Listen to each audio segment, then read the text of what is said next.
श्री विश्वकर्मा जयंतीना पावन अवसर पर घी गुज्जर इंडस्ट्रियल कोऑपरेटिव सोसायटी लिमिटेड राजकोटना उपप्रमुख श्री जयसुखभाई पंचासरा तथा तेमना परिवार तरफथी समस्त श्री विश्वकर्मा समाजने हार्दिक शुभेच्छाओं। जय श्री विश्वकर्मा। श्री विश्वकर्मा जयंतीना पावन अवसर पर श्री ज्ञान सौरभ स्कूल राजकोटना संचालक श्री पंजासरा साहेब तथा श्री हड़िया साहेब तरफथी समस्त श्री विश्वकर्मा समाजने हार्दिक शुभेच्छाओं। जय श्री विश्वकर्मा। રાજકોટમાં વિશ્વકર્મા જયંતિ નિમિત્તે ગુર્જર સુતાર જ્ઞાતિ દ્વારા યોજાયેલ 9 દિવસીય જવારા ઉત્સવ ભવ્ય રીતે ઉજવાઈ રહ્યો છે। શિયાળુ સ્પેશિયલ વાનગી, સૂપ અને સલાડ ડેકોરેશન સ્પર્ધા આકર્ષણનું કેન્દ્ર બની। રાજકોટ શહેરમાં વિશ્વકર્મા જયંતિના પાવન અવસરે ગુર્જર સુતાર જ્ઞાતિ રાજકોટ દ્વારા આયોજિત 9 દિવસીય જવારા ઉત્સવ ભવ્યતા, ભક્તિ અને ઉત્સાહ સાથે ઉજવાઈ રહ્યો છે। શહેરના હૃદયસ્થાન સમાન શાસ્ત્રી મેદાન ખાતે યોજાયેલ આ ઉત્સવ દરમિયાન ધાર્મિક, સામાજિક, સાંસ્કૃતિક તેમજ આરોગ્યલક્ષી વિવિધ કાર્યક્રમોનું સુવ્યવસ્થિત આયોજન કરવામાં આવ્યું છે। ઉત્સવની શરૂઆતથી જ સમાજજનોમાં ભારે ઉત્સાહ જોવા મળ્યો હતો અને દરરોજ મોટી સંખ્યામાં ભાવિક ભક્તો તથા સમાજના સભ્યો હાજર રહ્યા હતા। 9 દિવસીય જવારા ઉત્સવ અંતર્ગત દરરોજ સાંજના સમયે વિશ્વકર્મા દાદાની વિધિવત પૂજા અર્ચના અને રાત્રે મહાઆરતીનું આયોજન કરવામાં આવતું હતું। આરતી બાદ ભજન, કીર્તન, સાંસ્કૃતિક કાર્યક્રમો, પ્રેરણાદાયક પ્રવચનો તેમજ વિવિધ સામાજિક પ્રવૃત્તિઓ યોજાઈ હતી। સમગ્ર મેદાન ભક્તિમય વાતાવરણથી ગુંજી ઉઠતું હતું અને જય વિશ્વકર્માના નાદ સાથે શ્રદ્ધાળુઓમાં આધ્યાત્મિક ઊર્જાનો સંચાર થતો હતો।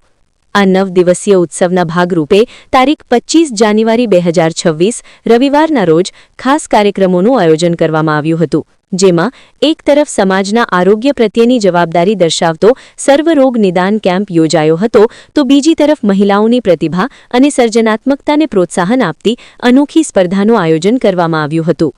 ગુર્જર સુતાર જ્ઞાતિ પ્રેરિત અને ઉત્પલાબેન દુદકિયાના માર્ગદર્શન હેઠળ સંચાલિત દાદાની દીકરી ગ્રુપ દ્વારા શિયાળુ સ્પેશિયલ વાનગી, સૂપ તથા સલાડ ડેકોરેશન સ્પર્ધાનું આયોજન કરવામાં આવ્યું હતું, જે સમગ્ર ઉત્સવનું વિશેષ આકર્ષણ બન્યું હતું। આ સ્પર્ધામાં ગુર્જર સુતાર જ્ઞાતિની 20થી વધુ બહેનોએ ઉત્સાહપૂર્વક ભાગ લીધો હતો। મહિલાઓ અને યુવતીઓએ પોતાની કુશળતા, સ્વાદ બુદ્ધિ અને કલાત્મક અભિવ્યક્તિ દ્વારા કાર્યક્રમને યાદગાર બનાવી દીધો હતો।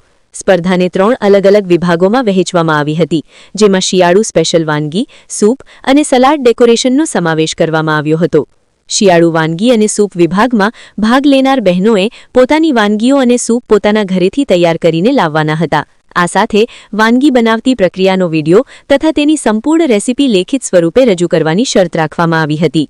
આ વ્યવસ્થા પાછળનો મુખ્ય હેતુ આરોગ્યલક્ષી, પૌષ્ટિક અને ઘરેલું આહાર અંગે સમાજમાં જાગૃતિ ફેલાવવાનો હતો।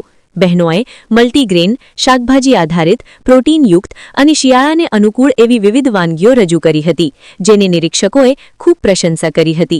જ્યારે સલાડ ડેકોરેશન વિભાગમાં ભાગ લેનાર બહેનોએ જરૂરી તમામ સામગ્રી પોતાના ઘરેથી લાવીને સ્પર્ધા સ્થળ પર જ સલાડનું આકર્ષક અને કલાત્મક ડેકોરેશન કર્યું હતું।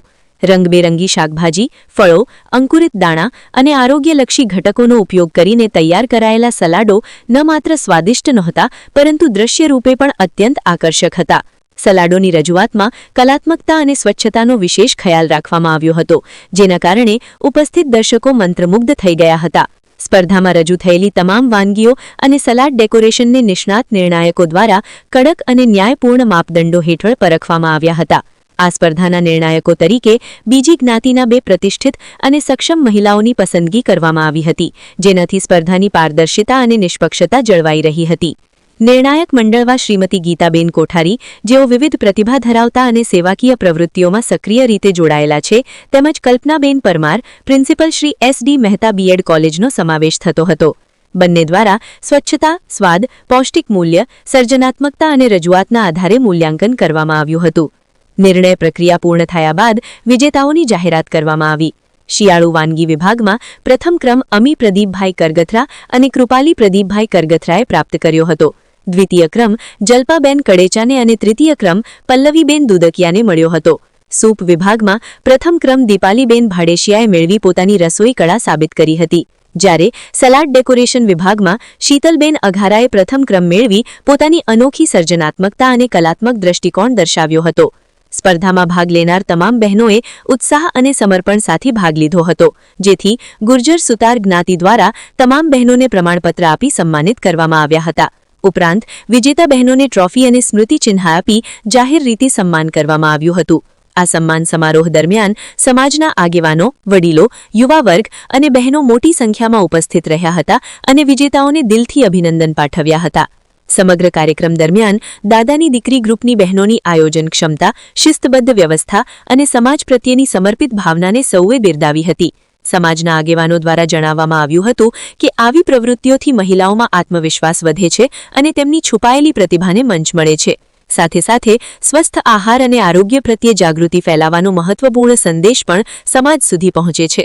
વિશ્વકર્મા દાદાની કૃપા અને સમગ્ર સમાજના સહયોગથી 9 દિવસીય જવારા ઉત્સવ અને તેના અંતર્ગત આયોજિત તમામ કાર્યક્રમો સફળતાપૂર્વક ચાલી રહ્યા છે.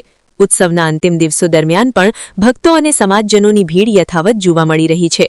અંતે વિશ્વકર્મા દાદાના આશીર્વાદ સાથે જય વિશ્વકર્માના ગગનભેદી નાદ વચ્ચે સમગ્ર ઉત્સવનું ભાવપૂર્ણ સમાપન થતું જોવા મળ્યું હતું. ગાર્ડન બટ એમને કાંઈ જ કરેલું નહીં. બીજું તમે ઘરે જમો છો તો ભલે માનીએ છીએ કે ડાયટિંગનો જમાનો છે, સફેદ વસ્તુ ઝેર છે, પણ જીભને થોડુંક તો ગમવું જોઈએ ને. હવે એમનેમ તમે આખે આખું બાઈટ કરો અને કાપીને ખાઓ અને થોડુંક લાઇટ મસાલો હોવો જરૂરી છે દરેક વસ્તુમાં. જે સ્વીટ હોય, સલાડ હોય કે સૂપ હોય, એટલે ટૂંકમાં બેલેન્સ હોવું જરૂર છે. તમે ડાયટ માટે બેલેન્સ કરો છો, નો ડાઉટ. થોડુંક તમે કાચું ખાઈ શકશો, પણ તમે ડીશ ભરીને કાચું નહીં ખાઈ શકો.